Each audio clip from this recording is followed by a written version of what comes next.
ഓം നമ ശിവായ.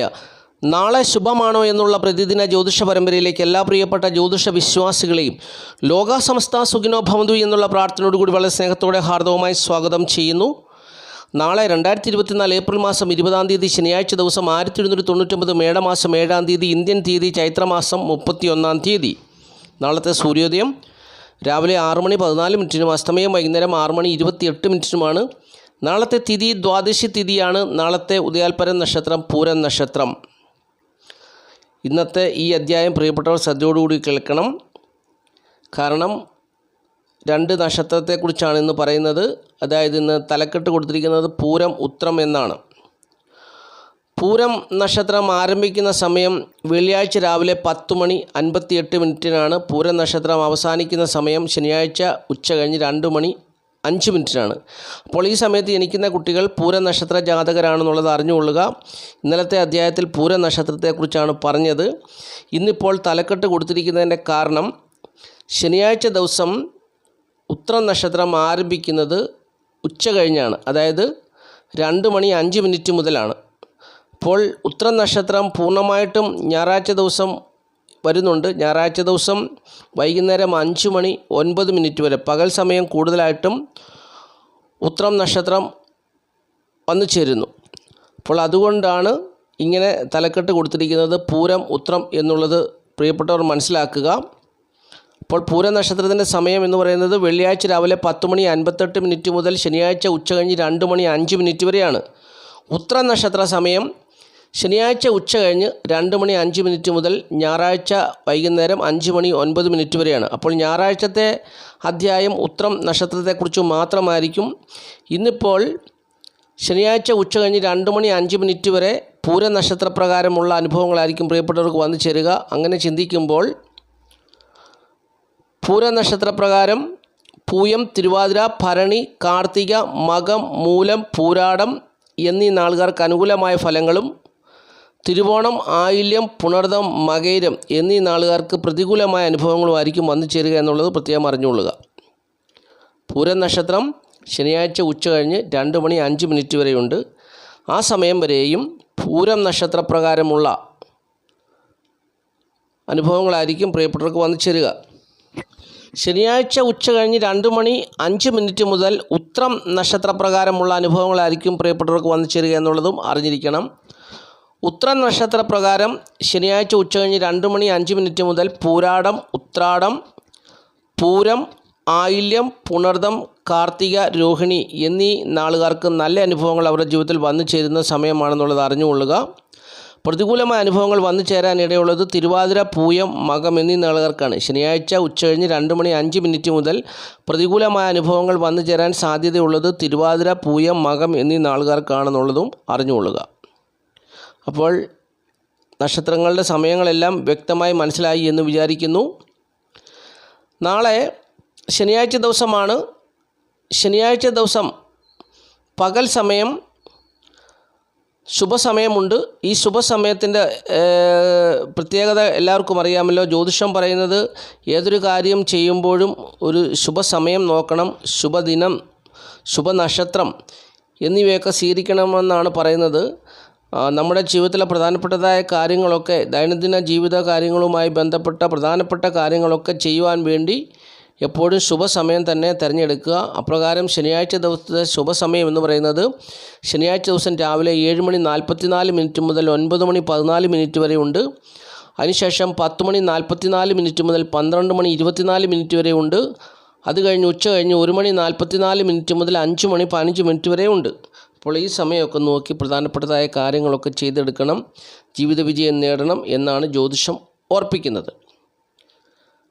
അപ്പോൾ ഇനി നമ്മൾ ചിന്തിക്കുന്ന വിഷയം സംഖ്യാശാസ്ത്രമാണ്. സംഖ്യാശാസ്ത്രപ്രകാരം നാളത്തെ തീയതി 20 അതിനെ ഒറ്റ സംഖ്യയാക്കുമ്പോൾ 2 വരും. ഏതൊരു മാസത്തെയും 2, 11, 20, 29 എന്നീ തീയതികളിൽ ജനിച്ചവർക്ക് നാളത്തെ ദിവസം പ്രതികൂലമായ അനുഭവങ്ങളായിരിക്കും വന്നു ചേരുക എന്നാണ് സംഖ്യാജ്യോതിഷം പറയുന്നത്.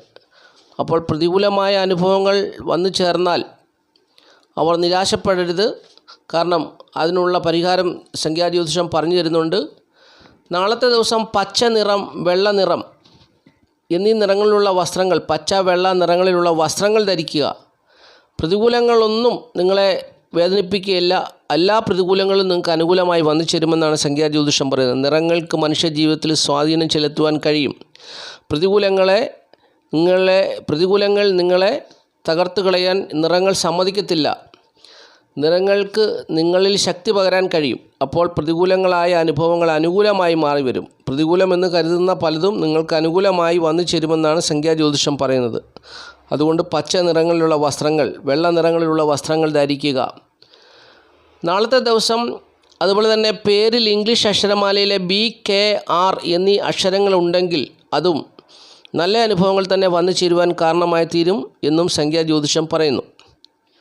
അപ്പോൾ ഇങ്ങനെയുള്ള കാര്യങ്ങളൊക്കെ സംഖ്യാജ്യോതിഷത്തിൽ വിശ്വസിക്കുന്നവർ അനുവർത്തിക്കുക. തീർച്ചയായിട്ടും ജീവിത പുരോഗതി ഉണ്ടാകും എന്നാണ് സംഖ്യാജ്യോതിഷം പറയുന്നത്. ഇന്നത്തെ അധ്യായത്തിൽ നമ്മൾ ഒരു പ്രത്യേക കാര്യമാണ് ചിന്തിക്കാൻ പോകുന്നത്. ഇന്നലെ ഞാനൊരു കമൻറ്റ് വായിച്ചു. ആ കമൻറ്റ് ഇപ്രകാരമാണ്: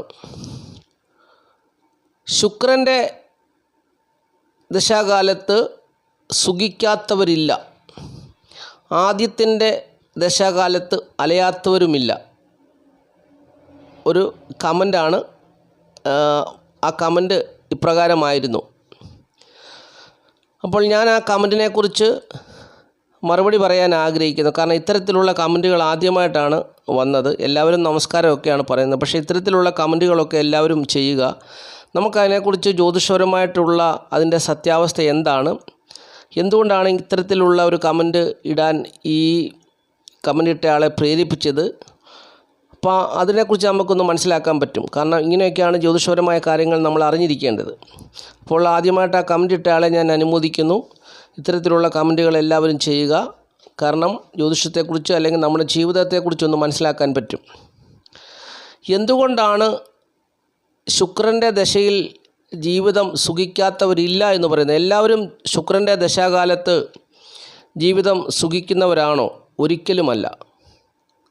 ഒരു വ്യക്തി ജനിക്കുമ്പോൾ ശുക്രൻ എന്ന് പറയുന്ന ഗ്രഹം നിൽക്കുന്ന സ്ഥാനം, അതുപോലെ തന്നെ നിൽക്കുന്ന ക്ഷേത്രം, നിൽക്കുന്ന രാശി, ഇവയൊക്കെ സംബന്ധിച്ചാണ് ആ വ്യക്തിയുടെ ജീവിതത്തിൽ ശുക്രൻ എത്രമാത്രം സ്വാധീനം കൊടുക്കുക എന്നുള്ളത്. ശുക്രൻ എന്ന് പറയുന്നത് ഒരു ശുഭഗ്രഹമാണ്. അതിന് പറഞ്ഞിരിക്കുന്ന സ്ഥാനം 1, 4, 7, 10, 5, 9 എന്നീ സ്ഥാനങ്ങളാണ്. അതായത് കേന്ദ്രസ്ഥാനങ്ങളും ത്രികോണസ്ഥാനങ്ങളും. അപ്പോൾ ഇങ്ങനെ കേന്ദ്രസ്ഥാനങ്ങളിലും ത്രികോണസ്ഥാനങ്ങളിലും നിൽക്കുന്ന ശുക്രൻ കൂടുതൽ നല്ല ഫലങ്ങളെ ആ ജാതകന് കൊടുക്കുന്നു. എന്നാൽ ശത്രു ക്ഷേത്രസ്ഥിതനാണെങ്കിൽ ഈ ഫലങ്ങളൊന്നും ലഭിക്കുകയില്ല എന്നും ജ്യോതിഷം പറയുന്നുണ്ട്. അതുപോലെ തന്നെ ശുക്രൻ ഒരു വ്യക്തിയുടെ ജാതകത്തിൽ 12ാം ഭാവത്തിൽ നിന്നാൽ ദോഷം ചെയ്യുകയില്ലെന്നും പറയുന്നുണ്ട്. ഇപ്പോൾ നമ്മളിവിടെ ഉദാഹരണത്തിന് വൃശ്ചികക്കൂറാണ് നമ്മൾ എടുക്കുന്നത്. വൃശ്ചികക്കൂറിൽപ്പെട്ട വിശാഖം, കാല്, അനിഴം, തൃക്കേട്ട നക്ഷത്ര ജാതകരെ നമ്മൾ എടുക്കുമ്പോൾ വിശാഖം നക്ഷത്രം അത് 1/4 ഭാഗം മാത്രമേ ഉള്ളൂ വൃശ്ചികക്കൂറിൽ. അതങ്ങ് മാറ്റി വെക്കുക. കാരണം അത് പൂർണ്ണമായിട്ടും 3/4 ഭാഗവും തുലാക്കൂറിൽ വരുന്ന നക്ഷത്രമാണ്. അടുത്ത നക്ഷത്രം അനിഴം നക്ഷത്രമാണ്. അനിഴം നക്ഷത്രം എന്ന് പറയുന്നത് ദേവഗണത്തിൽപ്പെട്ട നക്ഷത്രമാണ്. ദേവഗണത്തിൽപ്പെട്ട സ്ത്രീ നക്ഷത്രമാണ് അനിഴം നക്ഷത്രം. അപ്പോൾ അനിഴം നക്ഷത്ര ജാതകരെ സംബന്ധിച്ചിടത്തോളം ശുക്രൻ എന്ന് പറയുന്ന ശുഭഗ്രഹം 12ാം ഭാവത്തിലാണ് നിൽക്കുന്നത്. അവരുടെ വൃശ്ചികക്കൂറിൻ്റെ ചന്ദ്രനെ വെച്ചെഴുതുമ്പോൾ 12ാം ഭാവത്തിൻ്റെ അധിപനാണ് ശുക്രൻ. അതുപോലെ തന്നെ അവരുടെ 7ാം ഭാവത്തിൻ്റെ അധിപനാണ് ശുക്രൻ. അതുപോലെ തന്നെ തൃക്കേട്ട നക്ഷത്രത്തെ എടുക്കുമ്പോഴും തൃക്കേട്ട നക്ഷത്ര ജാതകരുടെ ഗ്രഹനില തയ്യാറാക്കിയാൽ അവരുടെയും 12ാം ഭാവത്തിൻ്റെ അധിപനാണ് ശുക്രൻ. അതുപോലെ തന്നെ 7ാം ഭാവത്തിൻ്റെയും അധിപനാണ് ശുക്രൻ. അപ്പോൾ ഈ ശുക്രൻ ഇവരുടെ ജീവിതത്തിൽ കാര്യമായ സ്വാധീനം കൊടുക്കുന്ന പ്രായം എന്ന് പറയുന്നത് യൗവനപ്രായത്തിലാണ്. അതായത് വിവാഹമൊക്കെ കഴിഞ്ഞ് അവിവാഹപ്രായമുള്ള സമയത്താണ് ശുക്രൻ ഇവരുടെ ജീവിതത്തിൽ സ്വാധീനിക്കുന്നത്. ഇപ്പോൾ ഇവരുടെ ജീവിതത്തിലെ ആദ്യത്തെ ദശാകാലം, ഇപ്പം തൃക്കേട്ട നക്ഷത്രത്തിൻ്റെ ജീവിതത്തിലെ ആദ്യത്തെ ദശാകാലം എന്ന് പറയുന്നത് ബുധദശാകാലമാണ്. ബുധദശാകാലം 17 വർഷമുണ്ട്. എല്ലാവർക്കും 17 വർഷം വന്നു ചേരണമെന്നില്ല. ചിലർക്ക് 15, 12, 13 ഒക്കെ വന്നെന്ന് വരാം. ചിലർക്ക് 16 വർഷം കിട്ടിയെന്നിരിക്കാം. അപ്പോൾ അങ്ങനെ ആകുമ്പോൾ 16 വയസ്സ് വരെ ആയിരിക്കും ബുധദശാകാലം. പിന്നീട് 7 വർഷം കേതുവിൻ്റെ ദശാകാലമാണ്. അപ്പോൾ 16, 7, 23 വയസ്സ് കഴിഞ്ഞാൽ വിവാഹപ്രായമായി. 23 വയസ്സ് കഴിഞ്ഞാൽ പിന്നെ 20 വർഷമാണ് ശുക്രൻ്റെ ദശാകാലം. 43 വയസ്സ് വരെയുണ്ട്. നീണ്ട ഒരു കാലമാണ്. അപ്പോൾ വിവാഹമൊക്കെ ചെയ്തു ദാമ്പത്യ ജീവിതത്തിൻ്റെ സുഖമൊക്കെ അനുഭവിക്കുന്ന ഒരു സമയമാണ്. അത് ദാമ്പത്യ ജീവിതത്തിൻ്റെ ആഹ്ലാദമെല്ലാം കഴിഞ്ഞ് മക്കളൊക്കെയായി മക്കളുമൊക്കെ വളർന്ന് വലുതാകുന്ന ഒരു പ്രായം വരെ ഈ ശുക്രദശാകാലമുണ്ട്, ഏകദേശം 20 വർഷം വരെ. അപ്പോൾ 23 വയസ്സിൽ വിവാഹം ചെയ്യുന്ന ഒരു തൃക്കേട്ട നക്ഷത്ര ജാതകയ്ക്ക് 25-ാമത്തെ വയസ്സിൽ ഒരു കുട്ടി ഉണ്ടായാൽ ദശാകാലം തീരുമ്പോൾ 15 വയസ്സാകുന്നൊരു കുട്ടി ആയിത്തീരും. അപ്പോൾ ഈ സമയത്ത് അവരൊരു കുടുംബമായി ജീവിക്കും. 2 കുട്ടികളൊക്കെ അപ്പോൾ ആയിത്തീരും. മൂത്ത കുട്ടിക്ക് ഒരു 15 വയസ്സും ഇളയ കുട്ടിക്ക് 12, 10. അപ്പോൾ അങ്ങനെയുള്ള പ്രായത്തിലുള്ള കുട്ടി അവർ കുടുംബമായി. പക്ഷെങ്കിൽ ഈ കുടുംബ സംവിധാനം നിലനിന്ന് പോകുന്ന സമയത്ത് ഈ ശുക്രൻ എന്ന് പറയുന്ന ഗ്രഹത്തിൻ്റെ ദശാകാലമാണ്. ഈ ദശാകാല സമയത്ത് അവരുടെ ജീവിതത്തിൽ ഒരേപോലെയുള്ള അനുഭവങ്ങൾ വന്നു ചേരുകയില്ല. അതായത് അവർ വിവാഹം ചെയ്തു, സന്തോഷത്തോടു കൂടി വിവാഹ ജീവിതമൊക്കെ തുടങ്ങി നല്ല നിലയിൽ അങ്ങോട്ട് പോവുകയാണ്. പിന്നീട് പയ്യെ അവരുടെ ജീവിതത്തിൽ പ്രശ്നങ്ങൾ ആരംഭിക്കാൻ തുടങ്ങുകയാണ്. അപ്പോൾ ഈ പ്രശ്നങ്ങൾ അവരുടെ ജീവിതത്തിൻ്റെ നല്ല ആരോഗ്യമുള്ള നല്ല സമയത്താണ്, നല്ല യൗവനകാല സമയത്താണ് ഈ പ്രശ്നങ്ങളെല്ലാം അവരുടെ ജീവിതത്തിൽ വരുന്നത്. ദാമ്പത്യ പ്രശ്നങ്ങൾ പിന്നീട് ഉണ്ടാകുകയാണ്. പല വിധത്തിലുള്ള പ്രതിസന്ധികൾ അവരുടെ ജീവിതത്തിലേക്ക് കടന്നു വരികയാണ്. അങ്ങനെ ആ ദശാകാലം അവർക്ക് വളരെ കഷ്ടതയും പ്രതികൂലവുമായ ജീവിത സാഹചര്യത്തെ കൊടുത്തുകൊണ്ടാണ് ആ ദശാകാലം അവസാനിക്കുന്നത്. പക്ഷെങ്കിൽ ശുക്രൻ എന്ന് പറയുന്ന ഗ്രഹം എന്തുകൊണ്ടാണ് ഇവർക്കിങ്ങനെ ഈ ജാതകർക്ക്, ഈ തൃക്കേട്ട നക്ഷത്ര ജാതകർക്ക് ഇങ്ങനെയുള്ള അനുഭവത്തെ കൊടുക്കുന്നു എന്നതിനെക്കുറിച്ച് ചിന്തിച്ചു കഴിഞ്ഞാൽ, ഒരേ സമയം ഗുണത്തെയും ഒരേ സമയം ദോഷത്തെയും ചെയ്യുന്നു ശുക്രൻ. 7-ാം ഭാവം എന്ന് പറഞ്ഞാൽ അവർക്ക് ഒരു വിവാഹ ജീവിതം നയിക്കുവാനുള്ള പ്രേരണ കൊടുക്കുന്നു ശുക്രൻ. കുടുംബജീവിതത്തിൻ്റെ പ്രേരണ കൊടുക്കുന്നു ശുക്രൻ. അതുപോലെ തന്നെ ആ അനുഭവത്തെ ഇല്ലാതാക്കുകയും ചെയ്യുന്നു. ഒരു കൈ കൊണ്ട് കൊടുക്കും, ഒരു കൈ കൊണ്ട് തല്ലി തകർക്കും. അപ്പോൾ ഇങ്ങനെയുള്ള അനുഭവമാണ് ഇവർക്ക് വന്നു ചേരുക. അതുമൂലം തൃക്കേട്ട നക്ഷത്ര ജാതകരുടെ ജീവിതത്തിൽ ഈ ഒരു നല്ല പ്രായം വരെയും, അതായത് ആരോഗ്യമുള്ള 40 വയസ്സുമൊക്കെ എന്ന് പറഞ്ഞാൽ നല്ല കാലമാണ്, നല്ല പ്രായമാണ്.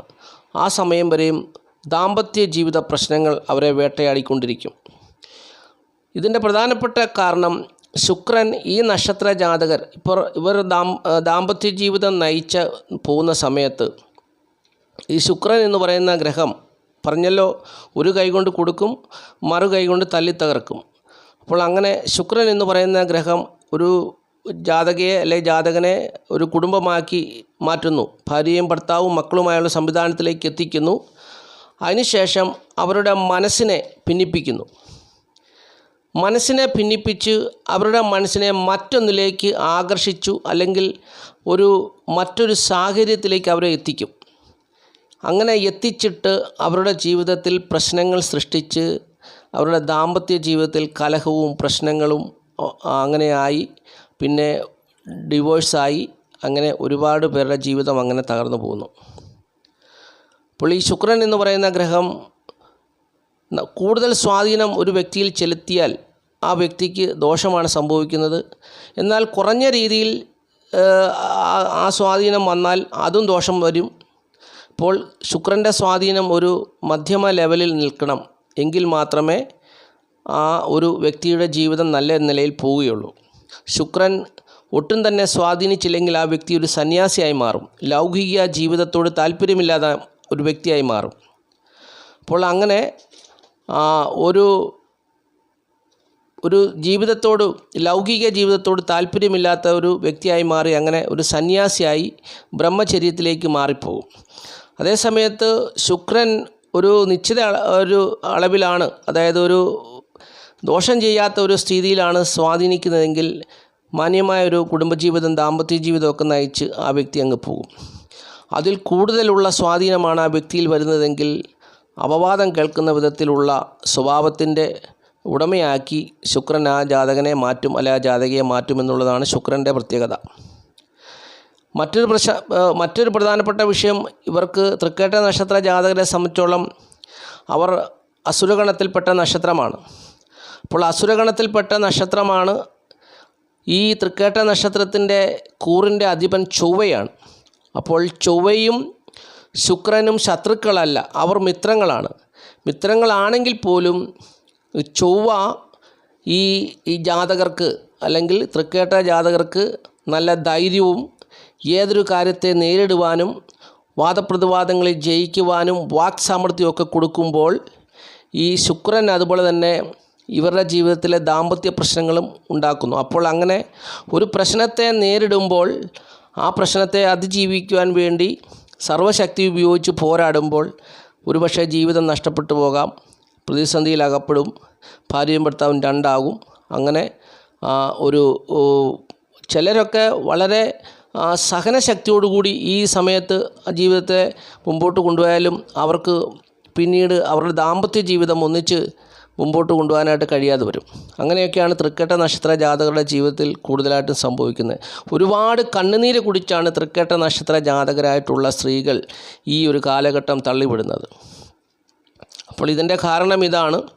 അപ്പോൾ തൃക്കേട്ട നക്ഷത്ര ജാതകർ, അതുകൊണ്ടാണ് ഞാൻ എപ്പോഴും പറയുന്നത്, ഒരു കുഞ്ഞ് ജനിച്ചു കഴിയുമ്പോൾ മാതാപിതാക്കൾ ആ കുഞ്ഞിൻ്റെ ഗ്രഹനിലയെടുത്ത് ഏതൊക്കെ ദശാകാലം നല്ലതാണ്, ദോഷമുണ്ടോ, ആ ദോഷത്തിൽ കൂടി എൻ്റെ കുഞ്ഞ് പോയാൽ അതിൻ്റെ ദാമ്പത്യ ജീവിതമൊക്കെ വിജയിക്കുമോ എന്നുള്ള കാര്യങ്ങളൊക്കെ മാതാപിതാക്കളാണ് ഇതൊക്കെ ചിന്തിച്ചു മനസ്സിലാക്കി ഇതൊക്കെ അതിൻ്റെ ദോഷപരിഹാരങ്ങളൊക്കെ ചെയ്ത് പോകേണ്ടത്. മാതാപിതാക്കൾ ഈ സമയത്തൊക്കെ ഇതെല്ലാം തെറ്റാണ്, ജ്യോതിഷം തെറ്റാണ്, അത് വിശ്വസിക്കരുത്. ഇന്നലെ ഒരു കമൻറ്റ് കണ്ടു, വേറെ പണിക്ക് പോടൂ, താൻ വേറെ പണിയെടുത്ത് ജീവിക്കിടൂ എന്നൊരു കമൻറ്റ് കണ്ട്. അപ്പോൾ ഇങ്ങനെയുള്ള മാതാപിതാക്കളൊക്കെയാണ്, ഇയാളെപ്പോലെയുള്ള മാതാപിതാക്കളൊക്കെ ആണെങ്കിൽ അവരുടെ മക്കളുടെ സ്ഥിതി കട്ടപ്പുകയാണ്. കാരണം അയാളൊക്കെ എത്ര അഹങ്കാരിയാണെന്നുള്ളത് മനസ്സിലാക്കണം. അഹങ്കാരിയായിട്ടുള്ളവനാണ് ഇങ്ങനെയുള്ള കമൻറ്റുകൾ രേഖപ്പെടുത്തുന്നത്. കാരണം അയാൾക്ക് വിവരമില്ല, വിദ്യാഭ്യാസമില്ല, അറിവില്ല, ജ്ഞാനമില്ല, ദൈവികമായ ഒരു കഴിവ് അയാളിലില്ല. അപ്പോൾ അയാളൊക്കെ ഈ ലോകത്തിന് തന്നെ കൊള്ളരുതാത്തവനാണ്. കാരണം ചിന്തിക്കാനുള്ള കഴിവില്ല, വിവേകമില്ല, വിജ്ഞാനമില്ല, ജ്ഞാനമില്ല, ബുദ്ധിയില്ല, നല്ല രീതിയിൽ സംസാരിക്കാൻ അറിയത്തില്ല. ജനിച്ച സമയത്തുള്ള ആ ഗ്രഹങ്ങളുടെ സ്ഥാനം കൊണ്ടാണ് അദ്ദേഹത്തിന് ഇങ്ങനൊരു സ്ഥിതി വന്നതും. ഞാൻ അതിലോർത്ത് വിഷമിക്കുകയും ചെയ്യുന്നു. ഇങ്ങനെ കമൻറ്റ് ഇടുന്നവരെ ഓർത്ത് നമുക്ക് ചിരിയാണോ, അല്ലെങ്കിൽ അവരെ കുറ്റം പറഞ്ഞിട്ട് കാര്യമില്ല. അവർ ജനിച്ച സമയത്തെ ഗ്രഹസ്ഥിതി അപ്രകാരമായിരുന്നു. അപ്പോൾ അതുകൊണ്ടാണ് അവർക്ക് അങ്ങനെ ഒരു സ്വഭാവം കിട്ടിയത്. ഈ പ്രകൃതിയിൽ നിന്നും അവർക്കൊന്നും കിട്ടിയിട്ടില്ല. ഈ ദൈവികമായ ഒരു ജ്ഞാനവും അവർക്ക് കിട്ടിയിട്ടില്ല. അങ്ങനെ എന്തെങ്കിലും ഒരു ജ്ഞാനം അവർക്ക് കിട്ടിയിട്ടുണ്ടായിരുന്നെങ്കിൽ അവരുടെ വായിലെ വാക്ക് കൊണ്ട് മറ്റൊരു വ്യക്തിക്ക് അല്ലെങ്കിൽ മറ്റൊരാൾക്ക് ഒരു അറിവ് പകർന്നു കൊടുക്കുന്ന ഒരു സന്ദേശം കൊടുക്കുവാൻ കഴിഞ്ഞേനെ. ഈ സമൂഹത്തിന് എന്തെങ്കിലും ചെയ്യാൻ കഴിഞ്ഞേനെ. ഞാൻ പണിയെടുക്കാതാണോ ജീവിക്കുന്നത്? അയാൾക്ക് എൻ്റെ ഫോൺ നമ്പർ എൻ്റെ ഈ ചാനലിലുണ്ട്. ഈ ചാനലിൻ്റെ ഫോൺ നമ്പർ അയാൾ അത് സെർച്ച് ചെയ്ത് എൻ്റെ വീട് വന്ന് കാണാം. ഞാൻ ജോലി ചെയ്യുന്നത് എന്ത് ജോലിയാണ് ഞാൻ ചെയ്യുന്നത്, ഞാൻ എത്രമേൽ കഷ്ടപ്പെട്ടാണ് ജീവിക്കുന്നത് എന്നുള്ളതൊക്കെ അദ്ദേഹത്തിന് അറിയാം. എൻ്റെ ജീവിത സാഹചര്യം എന്താണ്, ഞാൻ ഈ സമൂഹത്തിൽ മാന്യനായിട്ടാണോ ജീവിക്കുന്നത്, എല്ലാം എൻ്റെ ഫോൺ നമ്പർ മതിയല്ലോ. എൻ്റെ ഫോൺ നമ്പർ വെച്ച് അയാൾക്ക് കഴിവില്ലെങ്കിൽ അയാളൊരു കമ്പ്യൂട്ടർ പഠിച്ച ഒരു കമ്പ്യൂട്ടറിനെ കുറിച്ച് അറിവുള്ള ഒരാളുടെ അടുത്ത് ചെന്നാൽ, അല്ലെങ്കിൽ മൊബൈൽ ഫോണിനെ കുറിച്ച് അറിവുള്ള ഒരാളോട് ചെന്ന് ചോദിച്ചാൽ എൻ്റെ ഫോൺ വെച്ച് എൻ്റെ ലൊക്കേഷനും എല്ലാം എടുക്കാൻ പറ്റും. എൻ്റെ ലൊക്കേഷൻ എടുത്ത് ഞാൻ എങ്ങനെ താമസിക്കുന്നു, എൻ്റെ കുടുംബജീവിതം എങ്ങനെയാണ്, ഞാൻ എങ്ങനെ ജീവിക്കുന്ന ഒരു വ്യക്തിയാണ്, ഞാൻ എങ്ങനെയാണ് ജീവിക്കുന്നത്, ഞാൻ കഷ്ടപ്പെട്ടാണോ കഷ്ടപ്പെടാതെയാണോ ഒക്കെ ജീവിക്കുന്നത് എല്ലാം അറിയാൻ പറ്റും. ഇന്നത്തെ കാലത്ത് അതെല്ലാം അറിയാൻ പറ്റും. അപ്പോൾ ആ കമൻ്റ് ഇട്ട വ്യക്തിയെ സംബന്ധിച്ചോളം, അയാൾ അറിവില്ലാത്തൊരു വ്യക്തിയാണ്, ജ്ഞാനമില്ലാത്തൊരു മനുഷ്യനാണ്, അതായത് വിവരമില്ലാത്ത മനുഷ്യനാണെന്നുള്ളതാണ് അതിൻ്റെ സത്യം. അപ്പോൾ ഇങ്ങനെയുള്ള മാതാപിതാക്കൾ അവർ ചിന്തിച്ചാൽ ഇങ്ങനെ അനങ്ങാതിരിക്കും. കുഞ്ഞുങ്ങളെക്കുറിച്ചുള്ളൊരു ചിന്ത അവരിൽ ഇല്ലാതിരിക്കും. അപ്പോൾ ആ കുഞ്ഞുങ്ങളെ എങ്ങനെയെങ്കിലും ഒരുത്തിൻ്റെ തലയിൽ വെച്ച് കൊടുക്കണമെന്നുള്ള രീതിയിൽ അങ്ങ് വെച്ച് കെട്ടി അങ്ങ് വിടും. പിന്നീട് ഈ കുഞ്ഞുങ്ങൾ കിടന്ന് അവരുടെ ജീവിതത്തിൽ കണ്ണുനീരും കയ്യുമായിട്ട് കിടന്ന് അങ്ങ് അനുഭവിക്കുകയാണ്. കുറേ നാൾ പിണങ്ങി വന്ന് വീട്ടിൽ നിൽക്കും, അതിനുശേഷം പിന്നെയും പോകും, പിന്നെയും വരും. അപ്പോൾ അങ്ങനെയാണ് അവരുടെ ജീവിതം പോകുന്നത്. അപ്പോൾ ഇനി വേറൊരു കാര്യം പറയട്ടെ. ആദിത്യ ദശയിൽ അലയാത്തവരില്ല എന്ന് പറയുന്നുണ്ട്. ആദിത്യ ദശയിൽ അലയുന്നവരുണ്ട്. ആദിത്യ ദശയിൽ പിതാവിന് ദോഷം സംഭവിക്കുന്നവരുണ്ട്. ഒത്തിരി പേരുടെ ജീവിതത്തിൽ ആദിത്യ ദശയിൽ പിതാവിന് ദോഷം, പിതാവ് മരണപ്പെട്ടു പോകും. എന്നാൽ ആദിത്യ ദശയിൽ സൂര്യനെ പോലെ ശോഭിക്കുന്നവരുണ്ട്. ആദിത്യ ദശയിൽ സൂര്യനെ പോലെ ശോഭിക്കുന്നവരുണ്ട്. ആദിത്യൻ എന്ന് പറഞ്ഞാൽ ജ്യോതിഷത്തിൽ എന്താണ് പറയുന്നത്? ആദിത്യന് സൂര്യൻ, ബുദ്ധി, അതുപോലെ തന്നെ പിതാവ്, ജ്ഞാനം, ദൈവികമായ അനുഗ്രഹം. അപ്പോൾ ഇങ്ങനെ ആദ്യത്തെ ദശ 6 വർഷമേ ഉള്ളെങ്കിൽ പോലും ആ 6 വർഷക്കാലം കൊണ്ട് ലോകം മുഴുവൻ അറിയപ്പെടുന്ന വ്യക്തികളായി. ആ 6 വർഷക്കാലത്തായിരിക്കും അത് ആ ഒരു വ്യക്തിയുടെ ജീവിതത്തിൽ ഒരു ബുദ്ധി വികാസമുണ്ടായി പുതിയൊരു കണ്ടുപിടുത്തം നടത്തുന്നത്, അല്ലെങ്കിൽ എന്തെങ്കിലും ഒരു ശാസ്ത്രബോധം വന്നു ചേരുന്നത്. അങ്ങനെ ആദിത്യ ദശയിൽ ശോഭിക്കാത്തവർ ഇല്ല. ഒട്ടുമിക്ക ആൾക്കാരും ആദിത്യ ദശയിൽ ശോഭിക്കുന്നവരാണ്. എന്നാൽ കുറച്ചു പേരുടെ ജീവിതത്തിൽ മാത്രമാണ് ആദിത്യ ദശയിൽ വലിയൊരു നഷ്ടം സംഭവിക്കുന്നത്. പിതാവിൻ്റെ മരണം, പിതാവിൻ്റെ നഷ്ടം, അതുപോലെയുള്ള അപകടങ്ങൾ, ആപത്തുകൾ, അനർത്ഥങ്ങളൊക്കെ കുറച്ചു പേരുടെ ജീവിതത്തിൽ വന്നു ചേരും. എന്നാൽ ഒട്ടുമിക്ക ആൾക്കാരുടെ ജീവിതത്തിൽ ഈ ആദിത്യ ദശ ശോഭനമായ കാലമാണ്. അവർക്ക് പല കാര്യങ്ങളും നേടിയെടുക്കാൻ പറ്റുന്ന സമയമാണ്. അപ്പോൾ ഇതൊരു ചൊല്ലുപോലെ നമ്മളിതിനെ കണ്ടാൽ ഇതിൻ്റെ അനുഭവം നേരെ വിപരീതമാണ് എന്നുള്ളതും പ്രിയപ്പെട്ടവർ മനസ്സിലാക്കുക. ചിലർ ആ ശുക്രദശയിൽ നല്ല സുഖജീവിതം നയിക്കും. ചിലരെ സംബന്ധിച്ചോളം, ചില നക്ഷത്രങ്ങളെ സംബന്ധിച്ചിടത്തോളം വളരെ മോശമായ അനുഭവമായിരിക്കും വന്നു ചേരുക എന്നുള്ളതും അറിഞ്ഞിരിക്കണം. അപ്പോൾ ഇതിനു വേണ്ടിയാണ് ഞാനിത് ഇങ്ങനെ വ്യക്തമായിട്ട് പറഞ്ഞു തന്നത്. സമയം ഒത്തിരി ആവുന്നു, പ്രിയപ്പെട്ടവർ മനസ്സിലായി എന്ന് ഞാൻ വിചാരിക്കുന്നു. അപ്പോൾ ആദ്യമായിട്ട് ഈ ചാനൽ കാണുന്ന പ്രിയപ്പെട്ടവർ ഈ ചാനലൊന്ന് സബ്സ്ക്രൈബ് ചെയ്യുക, ലൈക്ക് ചെയ്യുക, ഷെയർ ചെയ്യുക, കമൻറ്റ് ചെയ്യുക. തുടർച്ചയായിട്ട് എല്ലാ ദിവസവും വീഡിയോ കാണുവാൻ ശ്രമിക്കുക.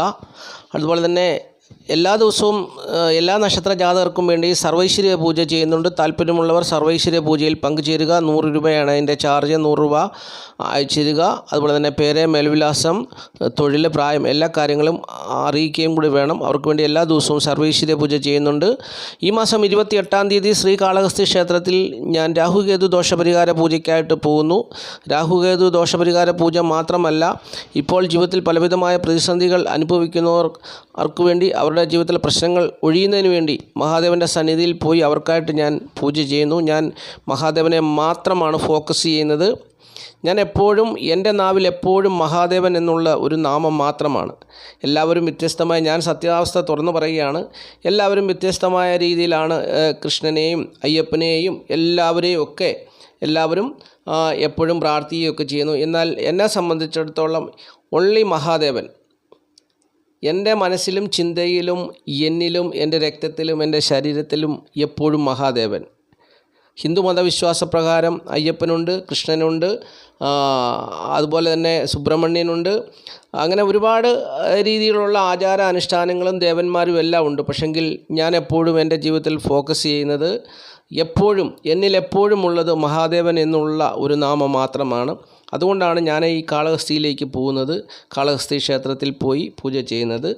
അത് പ്രിയപ്പെട്ടവരുടെ ജീവിതത്തിൽ വളരെ ഗുണകരമായ ഒരു കാര്യമാണെന്നുള്ളത് എനിക്ക് 100% ബോധ്യമുണ്ട്. അതുകൊണ്ടാണ് ഞാൻ കാളഹസ്തിയിൽ പോകുന്നത്. അപ്പോൾ കാളഹസ്തി ക്ഷേത്രത്തിൽ പൂജയ്ക്ക് പോകുന്നു. പ്രിയപ്പെട്ടവർക്ക് താല്പര്യമുണ്ടെങ്കിൽ, അവർ നേരിടുന്ന പ്രശ്നങ്ങളിൽ നിന്ന് അവർക്ക് മോചനം ആവശ്യമാണെന്നുണ്ടെങ്കിൽ അവർ എന്നെ വിളിക്കുക, എന്നെ അറിയിക്കുക. അവർക്ക് വേണ്ടി അവരുടെ ആവശ്യപ്രകാരമുള്ള പൂജകളൊക്കെ ചെയ്യുന്നതാണ്. തീർച്ചയായിട്ടും ഉത്തരവാദിത്തത്തോടു കൂടി ചെയ്യുന്നൊരു കാര്യമാണെന്നുള്ളതും പ്രിയപ്പെട്ടവർ മനസ്സിലാക്കുക. അപ്പോൾ രാഹുകേതു ദോഷപരിഹാര പൂജ ചെയ്യുന്നത് 1500 രൂപയ്ക്കാണ്. മറ്റു രീതിയിലുള്ള പൂജ കാര്യങ്ങളൊക്കെ ചെയ്യുമ്പോൾ അതിനനുസരിച്ച് തുകയ്ക്ക് മാറ്റം വരും എന്നുള്ള കാര്യവും അറിഞ്ഞുകൊള്ളുക. ഇനിയും നക്ഷത്രഫലമാണ്. നക്ഷത്രഫലം മേടക്കൂറിൽപ്പെട്ട അശ്വതി, ഭരണി, കാർത്തിക, കാൽ നാളത്തെ ദിവസം അവർ ഏർപ്പെടുന്ന പ്രവർത്തന മേഖലകളിൽ വിജയസാധ്യതയുണ്ട്. ലാഭം വന്നു ചേരുവാൻ സാധ്യതയുണ്ട്. ഭയരഹിതരായി പ്രവർത്തന മേഖലകളിൽ ഏർപ്പെടും. സുഖാനുഭവങ്ങളൊക്കെ അവരുടെ ജീവിതത്തിൽ വന്നു ചേരുവാൻ സാധ്യതയുണ്ട്. എങ്കിലും നാളത്തെ ദിവസം അവർക്ക് തൊഴിലിടങ്ങളിൽ തൊഴിൽപരമായ നേട്ടം സംബന്ധിച്ചുള്ള തർക്കങ്ങളോ അഭിപ്രായ വ്യത്യാസങ്ങളോ ഉണ്ടാകുവാൻ സാധ്യതയുണ്ട് എന്നുള്ള കാര്യം കൂടി അറിഞ്ഞുകൊള്ളുക. ഇനി ഇടവക്കൂറാണ്. ഇടവക്കൂറിൽപ്പെട്ട കാർത്തിക, മുക്കാൽ, രോഹിണി, മകരം 2 പാദം നാളത്തെ ദിവസം കലാകാരന്മാരൊക്കെ ശോഭിക്കുന്ന ദിവസമാണ്. ധനപരമായ നേട്ടം പ്രതീക്ഷിക്കാവുന്ന ദിവസമാണ്. അവർ ഏർപ്പെടുന്ന പ്രവർത്തന മേഖലയിൽ വിജയിക്കുകയും അതുവഴി അവരുടെ അറിവും ജ്ഞാനവും വർദ്ധിക്കുകയും മാത്രമല്ല അവർക്ക് കീർത്തിയും പ്രശസ്തിയും ഉയർച്ചയും നേട്ടവും ഒക്കെ ഉണ്ടാകുന്നൊരു ദിവസമാണ്. ആരെയും ഭയമില്ലാത്ത ഒരു അനുഭവമായിരിക്കും നാളത്തെ ദിവസം അവരുടെ ജീവിതത്തിൽ വന്നു ചേരുക. അങ്ങനെ ഭയരഹിതരായി അവരും നാളെ പ്രവർത്തന മേഖലയിൽ വിജയിക്കുന്ന ഒരു ദിവസമാണെന്നുള്ളത് അറിഞ്ഞുകൊള്ളുക. ഇനി മിഥുനക്കൂറാണ്. മിഥുനക്കൂറിൽപ്പെട്ട മകരം, 2 പാദം, തിരുവാതിര, പുണർതം, മുക്കാൽ നാളുകാരെ സംബന്ധിച്ചോളം നാളത്തെ ദിവസം പ്രതികൂലമായ അനുഭവങ്ങൾ അവരുടെ ജീവിതത്തിൽ കടന്നു വരുന്നൊരു ദിവസമാണ്. കുടുംബം, ധനം, വിദ്യ എന്നിവയിൽ ദോഷം വന്നു ചേരാൻ സാധ്യതയുണ്ട്. സഹോദരന് ദോഷം വന്നു ചേരാൻ സാധ്യതയുണ്ട്. അതുപോലെ തന്നെ രോഗം, ദുഃഖം, പ്രയാസമൊക്കെ വന്നു ചേരാൻ സാധ്യതയുണ്ട്. ഏതെങ്കിലും വിധത്തിലുള്ള ആപത്തനർത്ഥങ്ങളോ വന്നു ചേരാൻ സാധ്യതയുണ്ട്. പിതാവിന് ദോഷം വന്നു ചേരാനും സാധ്യതയുണ്ട്. അപ്പോൾ നാളെ പ്രതികൂലമായ അനുഭവം നിറഞ്ഞൊരു ദിവസമാണ് ഒട്ടുമിക്ക ആൾക്കാർക്കും. ചിലർക്കൊക്കെ മാത്രമായിരിക്കും നാളത്തെ ദിവസം അനുകൂലമായ ഫലങ്ങൾ വന്നു ചേരുക എന്നുള്ളതും പ്രത്യേകം അറിഞ്ഞുകൊള്ളുക. ഇനിയും കർക്കിടകക്കുറിൽപ്പെട്ട പുണർതം, കാല്, പൂയം, ആയില്യം നാളുകാർക്ക് നാളത്തെ ദിവസം സുഖം, സ്വസ്ഥത, ദേഹനന്മ അത്ര അനുകൂലമായ ദിവസമല്ല. ധനം, കുടുംബം, വിദ്യ എന്നിവയിൽ പ്രതികൂലമായ അനുഭവങ്ങൾ വന്നു ചേരാൻ ഇടയുണ്ട്. നാളത്തെ ദിവസം അവർക്ക് പൊതുവെ ദോഷം വന്നു ചേരുന്ന ഒരു ദിവസമായിരിക്കും എന്നുള്ളത് അറിഞ്ഞുകൊള്ളുക. പല കാര്യത്തിലും അവർക്ക് പരാജയമായിരിക്കും വന്നു ചേരുക. ആരോഗ്യ പ്രശ്നങ്ങൾ ഉണ്ടാകുവാൻ സാധ്യതയുണ്ട്. ബന്ധുക്കൾ ശത്രുക്കളാകുവാൻ സാധ്യതയുണ്ട്. ധനപരമായ ബുദ്ധിമുട്ടും പ്രയാസവും അനുഭവിക്കും. ചിലർക്ക് നേത്രരോഗവും ചിലർക്ക് വിദേശവാസത്തെക്കുറിച്ചുള്ള ചിന്തയും വന്നു ചേരാൻ സാധ്യതയുള്ള ദിവസമാണെന്നുള്ളത് അറിഞ്ഞുകൊള്ളുക. ഇനിയും ചിങ്ങക്കൂറിൽപ്പെട്ട മകം, പൂര, ഉത്രം, കാൽ നാളുകാർക്ക് നാളത്തെ ദിവസം സുഖം, സ്വസ്ഥത, ദേഹനന്മ അത്ര അനുകൂലമായ ദിവസമല്ല. നാളത്തെ ദിവസം കുടുംബസുഖത്തിൽ കുറവരും ധനപരമായ വിഷയത്തിൽ ബുദ്ധിമുട്ടുണ്ടാകും. അതുപോലെ തന്നെ വിദ്യാർത്ഥികൾക്കും അത്ര അനുകൂലമായ ഫലങ്ങളെ ലഭിക്കുന്ന ദിവസമല്ല നാളത്തെ ദിവസം എന്നുള്ളത് അറിഞ്ഞുകൊള്ളുക. നാളത്തെ ദിവസം ഈ ജാതകരെ സംബന്ധിച്ചോളം ദാമ്പത്യ ജീവിത പ്രശ്നങ്ങൾ ചിലരിൽ രൂക്ഷമാകുവാൻ സാധ്യതയുണ്ട്. ചിലർക്ക് ദൈവാനുഗ്രഹം കൊണ്ട് ദാമ്പത്യ ജീവിത പ്രശ്നങ്ങൾ പറഞ്ഞു തീർക്കുവാനും സാധ്യതയുള്ളൊരു ദിവസമാണ്. ചിലരിൽ പുനർവിവാഹത്തിനും സാധ്യത ഉള്ള ഒരു ദിവസമായി നാളത്തെ ദിവസം വന്നു ചേരുമെന്നുള്ളതും അറിഞ്ഞുകൊള്ളുക. ഇനി കന്നിക്കൂറിൽപ്പെട്ട ഉത്രം, മുക്കാൽ, അത്തം, ചിത്തിര, 2 പാദം നാളുകാർക്ക് നാളത്തെ ദിവസം സുഖം, സ്വസ്ഥത, ദേഹനന്മ ഏറെക്കുറെ അനുകൂലമായ ഒരു സാഹചര്യത്തിൽ കൂടി കടന്നു പോകുന്നു. ദാമ്പത്യ ജീവിത വിജയം അത്രമേൽ ഉണ്ടാകണമെന്നില്ല. ശത്രുനാശം സംഭവിക്കാൻ സാധ്യതയുള്ള ദിവസമാണ്. ആരോഗ്യം നിലനിൽക്കുന്ന ദിവസമാണ്. വാദപ്രതിവാദങ്ങളിൽ ജയിക്കാൻ സാധ്യതയുണ്ട്. കൃഷികാര്യങ്ങളിൽ ലാഭം ഉണ്ടാകുന്ന ദിവസമാണ്. ധനനേട്ടം പ്രതീക്ഷിക്കാം. ചിലരൊക്കെ അമിതമായ മദ്യപാനത്തിൽ താല്പര്യമുണ്ടായി അങ്ങനെ പ്രശ്നങ്ങൾ സൃഷ്ടിക്കുവാൻ സാധ്യതയുണ്ട് എന്നുള്ള കാര്യവും അറിഞ്ഞുകൊള്ളുക. സഹോദരങ്ങൾക്ക് അത് മുഖേന ദോഷം വന്നു ചേരാനും സാധ്യതയുണ്ട്. ഇനിയും തുലാക്കൂറിൽപ്പെട്ട ചിത്ര, 2 പാദം, ചോതി, വിശാഖം, മുക്കാൽ നാളുകാർക്ക് നാളത്തെ ദിവസം സുഖം, സ്വസ്ഥത, ദേഹനന്മ അത്ര അനുകൂലമായ ദിവസമല്ല. സാമ്പത്തികമായ ബുദ്ധിമുട്ടുകളും പ്രയാസങ്ങളും ഒക്കെ അനുഭവത്തിൽ വന്നു ചേരുന്നൊരു ദിവസമാണ്. മക്കളെ കൊണ്ട് ദുഃഖിക്കുവാൻ സാധ്യതയുണ്ട്.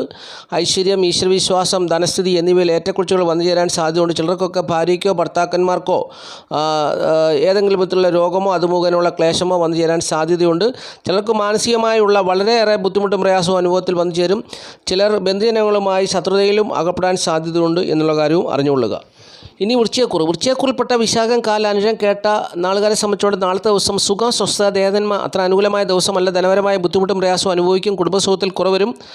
സഹോദരൻ്റെ കുടുംബത്തിലെ കാര്യങ്ങൾ ഏറ്റെടുത്ത് നടത്തുവാൻ താല്പര്യം കാണിക്കുന്ന ദിവസമാണ്. സഹോദരൻ്റെ മക്കൾക്ക് വേണ്ടിയുള്ള കാര്യങ്ങളിൽ ഏർപ്പെടുന്ന ദിവസമാണ്. കാര്യവിജയം ഉണ്ടാകണമെന്നില്ല. പ്രതികൂലമായ അനുഭവങ്ങൾ അവരെ തേടി വരാം. ദൈവാധീനം ഉണ്ടെങ്കിൽ മാത്രമേ നാളത്തെ ദിവസം കാര്യവിജയം ഉണ്ടാവുകയുള്ളൂ എന്നുള്ള കാര്യവും അറിഞ്ഞുകൊള്ളുക. ഇനിയും ധനുക്കൂറിൽപ്പെട്ട മൂലം, പുരാട, ഉത്രാടം, കാല് നാളുകാർക്ക് സുഖം, സ്വസ്ഥത, ദേഹനന്മയൊക്കെ അനുകൂലമായ ദിവസമാണ്. നാളത്തെ ദിവസം സഹോദരന് നാശം സംഭവിക്കാൻ സാധ്യതയുണ്ട്.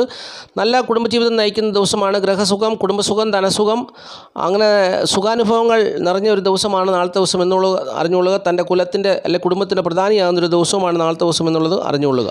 ഇനി മകരക്കൂറിൽപ്പെട്ട ഉത്രാടം, മുക്കാൽ, തിരുവോണം, അവിട്ടം, 2 പാദം നാളുകാർക്ക് നാളത്തെ ദിവസം സുഖം, സ്വസ്ഥത, ദേഹനന്മ അനുകൂലമായ ദിവസമാണ്. കുടുംബസുഖമുണ്ട്. ധനപരമായി നേട്ടം വന്നു ചേരുന്ന ദിവസമാണ്. തൊഴിൽ ഗുണമുണ്ട്. എന്നാൽ തൊഴിലിടങ്ങളിൽ ശത്രുത വന്നു ചേരാം. അതുപോലെ തന്നെ ദാമ്പത്യ പ്രശ്നങ്ങളും അഭിപ്രായ വ്യത്യാസങ്ങളും ഉണ്ടാകുവാൻ സാധ്യതയുള്ള ദിവസമാണ് നാളത്തെ ദിവസം. ധനസമ്പാദനത്തിനായി എന്ത് കൃത്യവും ചിലർ ചെയ്തെന്ന് വരാം. ചിലർക്ക് ധനപരമായി വളരെ ക്ലേശം സംഭവിക്കാൻ സാധ്യതയുള്ള ദിവസമാണെന്നുള്ളതും അറിഞ്ഞുകൊള്ളുക. ഇനിയും കുംഭക്കൂറിൽപ്പെട്ട അവിട്ടം, 2 പാദം, ചതയം, പുരുട്ടാതി, മുക്കാൽ നാളുകാർക്ക് സുഖം, സ്വസ്ഥത, ദേഹനന്മ അത്ര അനുകൂലമായ ദിവസമല്ല. കുടുംബസുഖം, സ്ത്രീ വഴിയുള്ള ധനനേട്ടമൊക്കെ പ്രതീക്ഷിക്കാവുന്ന ദിവസമാണ്. എന്നാൽ ഒട്ടുമിക്ക ആൾക്കാർക്കും നാളത്തെ ദിവസം മനോദുഃഖം അനുഭവത്തിൽ വന്നു ചേരുന്ന ദിവസമാണ്. അന്യജനങ്ങളാൽ പീഡിപ്പിക്കപ്പെടുവാൻ ഇടതയുണ്ട്. ചിലർക്കൊക്കെ അലസത, കാര്യപ്രാപ്തിക്കുറവൊക്കെ വന്നു ചേരാൻ സാധ്യതയുള്ളൊരു ദിവസമാണെന്നുള്ളത് അറിഞ്ഞുകൊള്ളുക. ദാമ്പത്യ ജീവിത പ്രശ്നങ്ങളും ഉണ്ടാകുവാൻ സാധ്യതയുണ്ട് എന്നുള്ളതും അറിഞ്ഞുകൊള്ളുക. ഇനി മീനക്കൂറിൽപ്പെട്ട പുരുട്ടാതി, കാൽ, ഉത്രട്ടാതി, രേവതി നാളുകാർക്ക് നാളത്തെ ദിവസം സുഖം, സ്വസ്ഥത, ദേഹനന്മ ഏറെക്കുറെ അനുകൂലമായ ദിവസമാണ്. കുടുംബസുഖമുണ്ട്. ധനപരമായ നേട്ടം പ്രതീക്ഷിക്കാൻ തൊഴിൽ ഗുണമുണ്ട്. എന്നാൽ ചിലരെ സംബന്ധിച്ചോളം നാളത്തെ ദിവസം അന്യജനങ്ങളിൽ നിന്ന് ദോഷം സംഭവിക്കാൻ സാധ്യതയുണ്ട്. അതുപോലെ തന്നെ ചിലർക്ക് അപകടങ്ങൾ വന്ന് അല്ലെങ്കിൽ അംഗവൈകല്യത്തിനൊക്കെ സാധ്യതയുണ്ട്. അപകടങ്ങളിൽ പെടാൻ സാധ്യതയുണ്ട്. മക്കളെ കൊണ്ട് ക്ലേശം നിറഞ്ഞ അനുഭവങ്ങൾ വന്നു ചേരാൻ സാധ്യതയുണ്ട്. ഏഴരശനിയുടെ ഭാഗമായിട്ട് രോഗം, ദുഃഖം, ദുരിതം എന്നിവ അനുഭവത്തിൽ വന്നു ചേരാൻ സാധ്യതയുണ്ട്. അങ്ങനെ ചിലർക്കൊക്കെ പ്രതികൂലവും വളരെ ക്ലേശകരമായ അനുഭവമായിരിക്കും. എന്നാൽ ചിലർക്കൊക്കെ സാധാരണ ജീവിതാനുഭവം തന്നെ ആയിരിക്കും എന്നുള്ളതും അറിഞ്ഞുകൊള്ളുക. അപ്പോൾ ഇത്രയുമാണ് നക്ഷത്രപരമായി പറഞ്ഞു തരുവാനുള്ളത്. നാളത്തെ ദിവസം മഹാദേവൻ എല്ലാ പ്രിയപ്പെട്ടവരെയും സമൃദ്ധിയായിട്ട് അനുഗ്രഹിക്കട്ടെ എന്ന് ഞാൻ ആത്മാർത്ഥമായിട്ട് പ്രാർത്ഥിക്കുന്നു. ഈ ചാനൽ കാണുന്ന ഓരോ പ്രിയപ്പെട്ടവരെയും മഹാദേവൻ തീർച്ചയായിട്ടും അനുഗ്രഹിക്കും. അവരുടെ ജീവിതത്തിൽ അഭിവൃദ്ധിയും നന്മയും ഐശ്വര്യവും ഒക്കെ മഹാദേവൻ നൽകും എന്ന് ഞാൻ വിശ്വസിക്കുന്നു. എല്ലാവർക്കും വേണ്ടി പ്രാർത്ഥിക്കുന്നു. നന്ദി, നമസ്കാരത്തോടു കൂടി നിർത്തുകയാണ്. Master mind of knowledge.